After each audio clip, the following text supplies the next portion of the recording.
Tarehe 10 mwezi Juni 2025, Mahakama Kuu ya Tanzania ilitoa hukumu kwenye shauri dogo la kesi ya msingi namba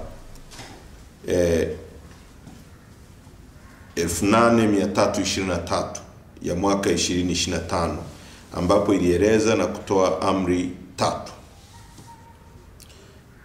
Katika kesi hiyo, aliyekuwa makamu mwenyekiti wa chama chetu upande wa Zanzibar kwa miaka takriban 15, ndugu Saidi Isa Mohamed, pamoja na wajumbe wa bodi ya wadhamini wa chama wa sasa, ndugu Ahmed Rashid Hamis na mama Maulida Ana Kom, ambaye ni mmoja wa waasisi wa chama, kwa pamoja wameshtaki chama wakilalamikia mgao wa rasilimali kutowapendelea Zanzibar, na hivyo wameiomba mahakama pamoja na mambo mengine, wakiwa wanasubiri shauri la msingi kusikilizwa, Chadema isimamishwe kufanya shughuli za kisiasa na kutumia rasilimali zake. Ndugu Saidi Isa Mohamed amekuwa kwenye nafasi ya makamu mwenyekiti Zanzibar kwa kipindi cha miaka 15, na katika kipindi chote cha uongozi wake ameshiriki vikao vyote vya chama ambavyo vilipitisha mgawanyo wa rasilimali za chama kwa nchi nzima, na hakuwahi kuona shida yoyote. Sambamba na mama Maulida Ana Kom, ambaye amekuwa sio tu mjumbe wa bodi ya wadhamini wanaoishtaki chama, bali amekuwa mwenyekiti wa bodi ya wadhamini, ameshiriki na kuongoza vikao vyote vya mgawanyo wa rasilimali za chama katika kipindi chote. Hakuwahi kuona tatizo, maana kweli halikuwepo tatizo. Maazimio ya mgawanyo wa rasilimali za chama amekuwa akifanya kwenye vikao kwa kuridhiwa na wajumbe wa kikao kwa wingi wao. Kama chama tunaona jambo hili linakuja kipindi hiki sio kwa bahati mbaya, bali ni hila ya kudhoofisha msimamo wa chama wa no reforms no election, ambao unabeba hitaji la nchi na wananchi kwa kipindi hiki. Kesi hii ina msukumo nyuma yake wa watu wenye nia off. Mama Maulida Ana Kom, siku ya kikao cha bodi ya wadhamini tarehe 15 Mei mwaka 2025, aliwataja watu 3 waliokwenda nyumbani kwake kumshawishi afungue shauri hili la madai ya mgawanyo wa rasilimali kwa Zanzibar. Na kesho yake tarehe 16, mbele ya kaimu naibu katibu mkuu bara Mheshimiwa Amani Gorugwa na wakili Edison Kiratu, aliwataja tena watu hao 3 ambao alisema walimfuata na kumwambia kuwa asaini barua ya madai ya fedha ili zipelekwe Zanzibar. Kwa maelezo ya mama Kom, hakuwa ameambiwa kuwa nyaraka hizo alizopelekewa na hao watu 3 ili azisaini zina maudhui ya kuiomba mahakama kuifungia Chadema kufanya shughuli za kisiasa. Mama Kom aliwaambia akina Mheshimiwa Amani Gorugwa kuwa alishangaa kusikia kuwa kesi imefunguliwa na yeye na wenzake wawili yenye hila ya kukiumiza chama, na yeye kama muasisi wa chama na mjumbe wa bodi ya wadhamini hawezi kushtaki chama. Aliomba mwenyewe ajitoe kwenye kesi hiyo. Kitendo cha mama Kom kuwepo mahakamani tarehe 10 Juni 2025 na kukana kiapo chake cha kujitoa alichosaini tarehe 16 Mei inathibitisha kuwa kuna jambo halipo sawa na ambalo lina msukumo wa mfumo wa serikali lenye lengo la kukidhoofisha chama. Hizi hila na nia ovu tumezijua, na kamwe kama chama hatuko tayari kusujudia na kupiga magoti kwenye mambo ya hovyo namna hii. Tutapambana. Sasa hapa ni vizuri nikafafanua kidogo jambo hili. Said Issa Mohamed amekuwa makamu mwenyekiti wa chama chetu kama tulivyoeleza hapa kwa miaka 15. Said Issa Mohamed katika kipindi chote ambacho alikuwa kiongozi na mwenyekiti akiwa Mheshimiwa Freeman Mbowe hakuwahi kulalamika, na bahati nzuri mimi katika kipindi chote hicho nimekuwa naye kwenye kamati kuu. Nimekuwa kwenye kamati kuu kwa zaidi ya takriban miaka 13. Ni katika vipindi vichache tu vya miezi kadhaa ndio sikuwa kwenye kamati kuu. Hakuwahi kuraise hoja yoyote kuhusiana na mgawanyo wa Zanzibar au Zanzibar kudhulumiwa au Zanzibar kuonewa au mapato ya chama kubase bara kuliko Zanzibar. Mama Maulida Komu ni muasisi wa chama kama tulivyosema. Amekuwa mwenyekiti wa bodi, na kwa maana hiyo bodi ndio wenye chama, wao ndio wanaogawa mapato. Mama Maulida Komu ambaye ni mwenyekiti hakuwahi kulalamika wala kutaka mgawanyo mpya wa mali za chama. Licha ya hivyo, hii kesi imekuja baada ya sisi uongozi mpya tuliopatikana tarehe 21 mwezi wa kwanza kuingia madarakani. Watanzania watakumbuka kwamba sisi tuna miezi kadhaa tu ofisini. Tulichaguliwa tarehe 21, kufika mwezi wa 3 wakamkamata mwenyekiti. Ina maana mwenyekiti amekaa kwenye madaraka akiwa nje kwa chini ya miezi miwili tu, na sasa leo unaweza kusema ni takriban miezi 4 na sehemu tuko kwenye uongozi. Tangu tuingie madarakani hatujawahi kununua wembe au hata kijiko ambacho tungestahili kuwagawia Zanzibar, labda ionekane tumewagawia kwa kupendelea bara. Hatujawahi kuangalia mgao upya, labda redistribution, labda mtu angesema kwamba sasa tumeingia uongozi mpya umebadilisha mgao ulivyokuwa unaenda. Kama ni ruzuku iliyokuwa inaenda Zanzibar inaenda vile vile. Kama ni mgao uliokuwa unaenda Zanzibar unaenda vile vile alivyokuwa Said Issa Mohamed, alivyokuwa Mama Maulida Komu na ulivyokuwa uongozi uliokuwa chini ya Mheshimiwa Mbowe. Sana tulichofanya, kuna magari ambayo yalitolewa au gari iliyotolewa kwa ajili ya Zanzibar, na kwa sababu lilikuwa linatumiwa na aliyekuwa naibu katibu mkuu Zanzibar huku bara na akawa analitumia huku, sisi tumeamuru, uongozi mpya umeamuru livuke liende Zanzibar, litumike likiwa Zanzibar, kwa sababu naibu katibu mkuu aliyekuwa huku, aliyekuwa wa Zanzibar ni kama alikuwa anakaa bara. Kwa hiyo akawa anatumia hili gari likiwa huku bara muda wote ambalo lilipaswa kwa Zanzibar. Sana tulichofanya sisi, tumeamuru hilo gari livuke, ambao ni Ford mpya, iende Zanzibar, itumike ikiwa kule Zanzibar. Kwa hiyo hatujawahi kufanya mgawanyo mwingine wowote wa mali, labda kutazama au kufanya nini kama nilivyoeleza. Sasa inakuwaje watu ambao walikuwa kwenye madaraka, watu ambao ndio walikuwa wamegao, ndio waliofanya huu mgao, watu ambao ndio wamekuwa wanasimamia chama kikiwa hivi, leo baada ya kutolewa madarakani kwa njia ya kura waone kwamba huo mgawanyo sio sawa? Ndio maana tunasema hizi ni hila za serikali kwa kutumia hawa watu kujaribu kuzuia operation ya no reforms no election. Na hizi hila hazisimami peke yake. Mojawapo ni kumkamata mwenyekiti, nyingine ilikuwa ni kuzuia ruzuku. Mtakumbuka kuna kesi iko hapo inaitwa kesi ya Mchome iliyopelekwa kwa msajili wa vyama vya siasa. Hii yote ni kujaribu kudestabilize chama kishindwe kufanya shughuli zake, hasa shughuli za kusukuma hitaji la Watanzania ambalo kwa sasa ni no reforms no election kama tulivyoeleza.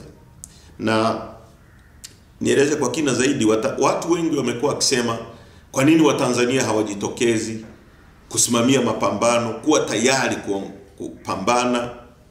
Lakini Watanzania walikuwa hawako tayari, kwa sababu kama watu wenyewe wanasiasa ndio hao wanasema hawako tayari kupoteza ubunge au diwani au vyeo kwa ajili ya Watanzania. Watanzania hao watakuwaje tayari kupoteza maisha yao kupambana? Watanzania wako tayari kuunga mkono watu wanaopambania maslahi yao, ndoto zao. Sio ndoto za wanasiasa kupata ubunge, sio ndoto za wanasiasa kuwa marais, sio ndoto za wanasiasa kuwa madiwani. Watanzania wanaiunga mkono Chadema kwa sababu wanajua iko tayari kwa ajili ya mapambano ya kubadilisha maisha yao. Na hapo ndipo Watanzania sasa tunawaita wasimame na chama chetu ambacho kiko tayari kwa wanasiasa wao kuforgo ubunge, kuacha udiwani, kuacha urais kwa ajili ya kuunganisha nguvu na tubadilishe nchi hii. Kwa hilo ni la kwanza. Na nitaingia hoja ya pili. Hivyo katika shauri lililosikilizwa tarehe 10 mwezi Juni, amri zilizotolewa na mahakama chini ya Jaji Hamidu Mwanga ni pamoja na hapa nataka Watanzania wawe makini sana. Kuzuia katibu mkuu wa chama na bodi ya wadhamini kutofanya shughuli za kisiasa hadi uamuzi wa mahakama utakapotolewa kwenye shauri hili. Kuzuia katibu mkuu, order namba 1 iko very specific. Kuzuia katibu mkuu na bodi ya wadhamini kufanya shughuli za chama. Ya pili, watumishi wa chama na wote waliotajwa kwenye amri ya pili ya kesi hii kutotumia rasilimali za chama hadi uamuzi wa mahakama utakapotolewa. Watumishi wa chama au viongozi wa chama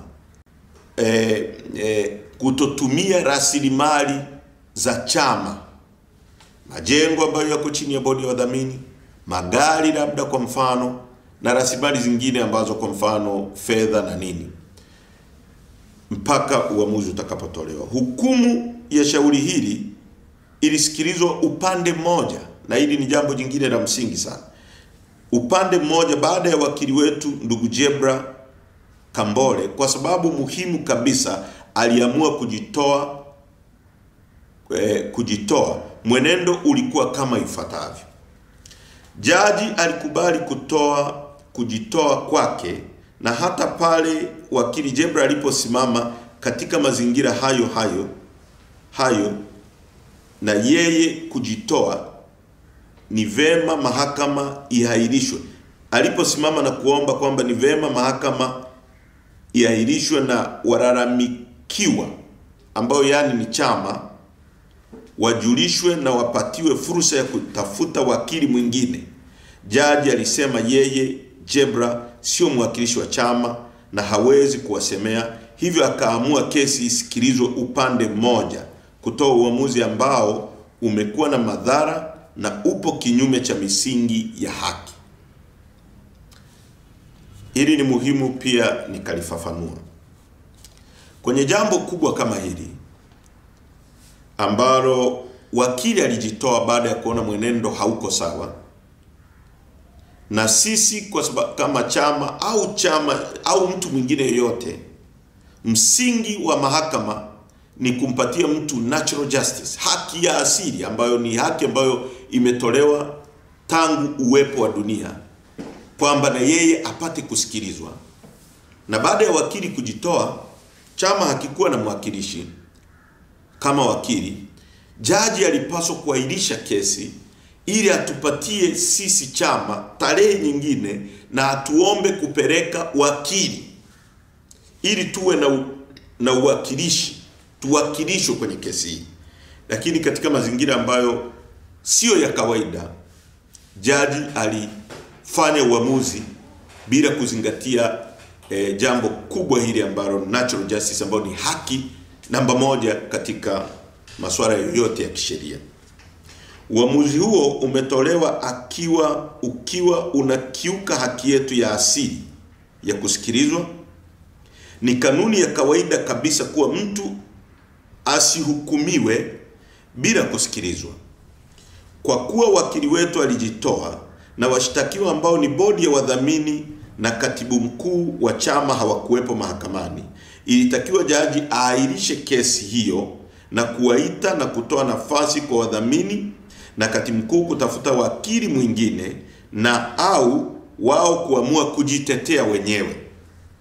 Kwa kitendo cha Jaji Hamidu Mwanga kuendelea kusikiliza kesi hiyo bila kuwaita wadhamini na katibu mkuu, hiyo inaonyesha kuwa tayari alikuwa na uamuzi wake kichwani uliopendelea upande mmoja. Wanasheria wetu wametujulisha kuwa amri mbili za zuio alizozitoa Jaji Hamidu Mwanga zinafanana sana na maombi yaliyo katika kesi ya msingi.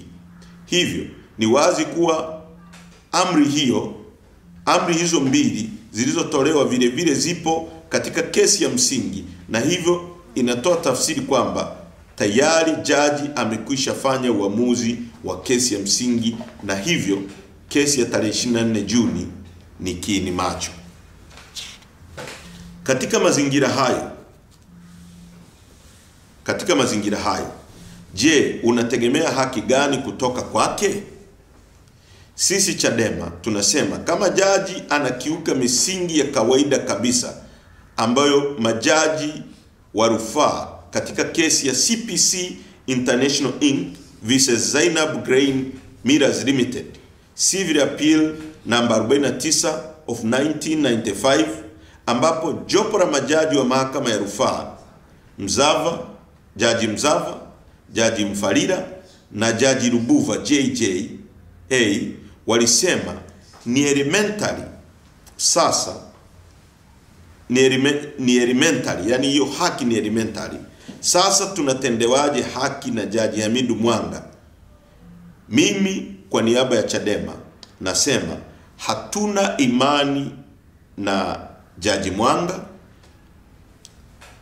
kwa sababu hatuamini kama kuwanyima haki ya kusikilizwa bodi ya wadhamini wa chama na katibu mkuu wa chama ni makosa ya kibinadamu. Badala yake tunaona alifanya akijua ili kutimiza lengo lake. Aidha, sababu ya pili inatokana na historia ya Jaji Mwanga. Mheshimiwa Jaji Mwanga ameteuliwa akitokea Tume ya Uchaguzi Zanzibar ZEC. Msimamo wa Chadema dhidi ya INEC pamoja na ZEC mara zote tunazikosoa kwa utendaji na muundo wake. Katika mazingira hayo, kesi inayohusu Chadema anapangiwa jaji anayetoka kwenye taasisi ambayo tunailalamikia. Hatuoni kama tunatendewa haki, na kweli hatujatendewa haki. Sisi tunamuona akiwa na mgongano wa kimaslahi, yani conflict of interest, na kwa sababu hizo tunaomba Jaji Mwanga ajitoe katika kusikiliza kesi yetu. Chadema tunapenda tusomeke kuwa sisi ni wapigania haki na pia tunaheshimu misingi ya sheria na utawala bora. Tuna wajibu wa kuheshimu maamuzi ya mahakama katika misingi iliyo ya haki na kweli. Kamwe hatutasujudu kwenye mambo ya hila na ukandamizaji. Wanasheria wetu wametushauri na zipo hatua za kisheria zinazoendelea kuhusiana na shauri hili. Tunakusudi la kuomba mapitio upya, yani review ya hukumu hiyo ya tarehe 10 Juni 2025, maana amri zilizotolewa hazina msingi wa haki. Wakati jambo hili likiendelea kufanywa na wanasheria wetu, tunawaelekeza viongozi na wanachama mambo yafuatayo. Moja, amri ya zuio la kutojishughulisha na shughuli za siasa limeelekezwa kwa katibu mkuu na bodi ya wadhamini. Hivyo, viongozi wengine wote na wanachama tunawaelekeza kuendelea na shughuli za kisiasa kama kawaida bila kutumia rasilimali za chama. Ninanukuu amri za mahakama kuu kama ifuatavyo: that the respondent, the registered trustee of Chama cha Demokrasia na Maendeleo Chadema, the general secretary Chama cha Demokrasia na Maendeleo Chadema, are restrained or prevented from organizing and or participating in any and all political activities pending the determination of the petition. Hivi sasa chama kipo kwenye programu ya kichama ya kuziba mapengo. Vikao hivi viendelee na kazi hii ikamilike kama ilivyopangwa. 2. Chama kinawaelekeza viongozi wengine wote na wanachama, wakati tukisubiri hatua za kisheria ambazo wanasheria wetu wanachukua sambamba na kesi ya msingi, rasilimali za chama zisitumike wakati tunaendelea na hatua hizi za kisheria. Ninanukuu amri za mahakama kuu kama zilivyoandikwa kwenye hukumu. That the respondent, the registered trustee of Chama cha Demokrasia na Maendeleo Chadema, the general secretary of Chama cha Demokrasia na Maendeleo Chadema, their servants, workmen, agents, and 1920 or whosoever purporting to act on respondent behalf are restrained from utilizing the properties and assets of the party pending the determination of the petition.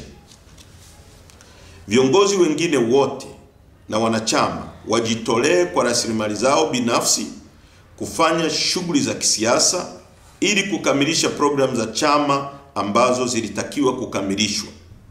Wanachama waache kutumia rasilimali za chama kama mahakama ilivyoelekeza. 3. Chama kinawaelekeza viongozi wengine wote na wanachama kujihusisha wenyewe kwenye shughuli za kijamii kimaalum kama sadaka ya kujitolea kwa wananchi, kwenda kuchangia damu kwa Watanzania wenzetu wenye uhitaji, kwenda kutembelea vituo vya wenye hitaji, yani watoto na wazee, na kuwapa faraja, kwenda mahospitalini na kuwapa faraja wagonjwa, kwenda masokoni, kwenye maeneo ya umma kujitolea kufanya usafi, kwenda kwenye maeneo ya umma na kupanda miti aidha ya matunda au ya vivuli angalau ndani ya siku 30 kutoka tarehe ya taarifa hii. Tupande miti 1,000,000. Kwenda kwenye maeneo ya ibada, misikiti na makanisa, kushiriki na waumini wengine kumwomba Mungu, kwenda kwenye misiba na kuomboleza na wafiwa ili kuwapa faraja na matukio mengine mbalimbali yanayotokana kuwa sawa na kwenye jamii inayowazunguka. Matukio yote haya yaratibiwa na viongozi na wanachama. Kwa wingi wenu muhusike kikamilifu katika matukio haya ya kijamii ambayo yanadumisha umoja na upendo wetu kama Watanzania. Ni muhimu nikafafanue hili. Wakati wa utawala wa kidikteta wa makaburu wa Afrika Kusini, ambapo chama cha kiukombozi cha ANC viongozi wake walishambuliwa, waliuawa, walifungwa jela kama mnavyojua, wakina Nelson Mandela na kina Ahmed Kathrada ambao walikaa gerezani kwa zaidi ya miaka 27, na viongozi wengine wakina Thabo Mbeki wakakimbia wakati baba yake Govan Mbeki naye alikuwa gerezani Robben Island. Wanachama wa ANC ambao makaburu walilenga, walipokifuta chama walilenga kwamba chama kipotee, hawakuruhusu hiyo hali itokee. Walikuwa wanakwenda kwenye maeneo ya mikusanyiko, kwa sababu wakati ule kama ilivyo sasa tumepigwa marufuku, wanajaribu kutupiga marufuku kukutana viongozi wa chama tukiwa kwa pamoja. Wale wanachama na viongozi wa ANC walikuwa wanakwenda kwenye misiba, waliunda timu za mpira, walikuwa wanaenda kwenye makanisa ili kuwapa nafasi ya kukutana na jamii, kuongea na jamii, ili kuwapa nafasi ya kuwa karibu na jamii. Na sisi kama chama kinachoshambuliwa na serikali kwa sasa, kwa lengo la kukiumiza, kwa lengo actually la kuonesha wanachama wetu kwamba chama kimesambaratika, na huku nyuma wakiwa na vyama walivyounda. Ukiangalia mashambulizi yetu yanalenga kuwatisha wanachama kwamba chama kimeparaganyika, kimesambaratika. Kwa hiyo wanawaelekeza wanachama wetu waende kwenye vyama vingine ambavyo ni vyama mamluki vya serikali. Sisi tunawaelekeza wanachama wetu, chama hakiwezi kusambaratika, chama kiko imara, chama ni nyie, chama ni wananchi ambao wanatuunga mkono kwa sana, na mmeona kwenye ziara zetu hakuna chama chenye uwezo wa kuitisha wananchi wakaja kwa wingi kama chama chetu. Kwa hiyo msisambaratike, msitishike, msibabaike. Nendeni kwenye matukio ya kijamii, endeleeni na vikao vya chama kama tulivyoelekeza. Msitumie majengo tu yale ambayo yako kwenye board of trustee mpaka tutakapomaliza swala hili, lakini mnaweza kukutana kwenye maeneo mbalimbali, mfanye vikao vya kichama, mpande miti, mtembelee wagonjwa, toe damu, fanye nini ili chama chetu kiendelee kusukuma agenda za no reforms no election. Endeleeni kuvaa t-shirt zenye jumbe mbalimbali, jumbe za no reforms no election, ambayo ndio inawaudhi sana watawala mpaka wanababaika kwa kiwango hichi.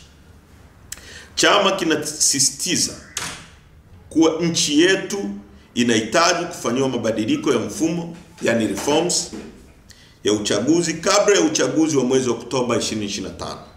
Chama chetu, sisi viongozi wakuu, mara zote tumekuwa tayari kwa mustakabali wa taifa letu. Tupo tayari kwa mazungumzo na majadiliano yenye lengo la kutufikisha kwenye kufanyika mabadiliko ili tusirudie uzoefu mbaya wa chaguzi zilizopita. Mabadiliko haya tunaendelea kuyadai kwa sababu ni hitaji la nchi na wananchi kwa kipindi hiki na si wakati mwingine. Hivyo Watanzania wote tuendelee kupaza sauti zaidi kuwa no reforms no election.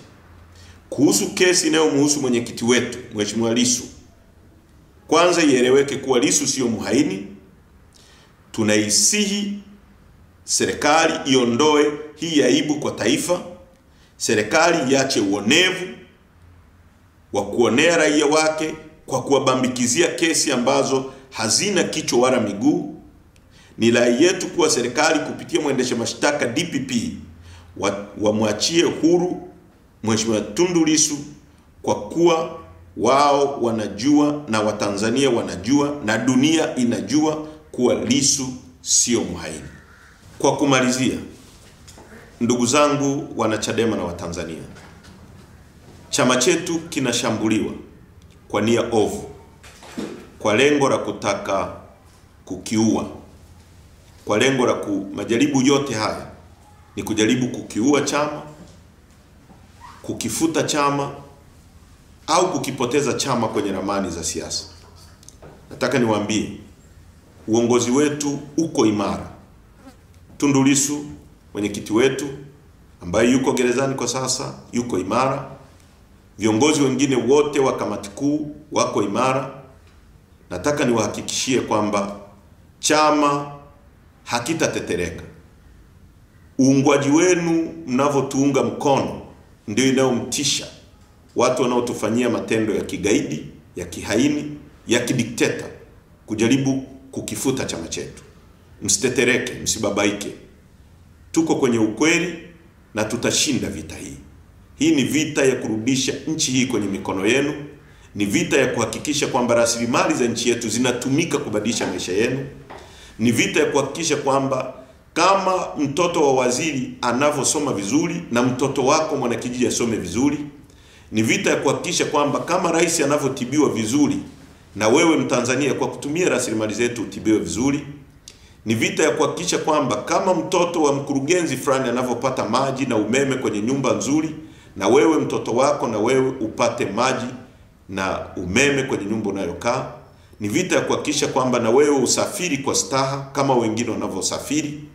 Kwa chama kinachopigana vita hiyo ni Chadema. Chama ambacho kimekataa kujiunga na wadhalimu kupoteza haki hiyo.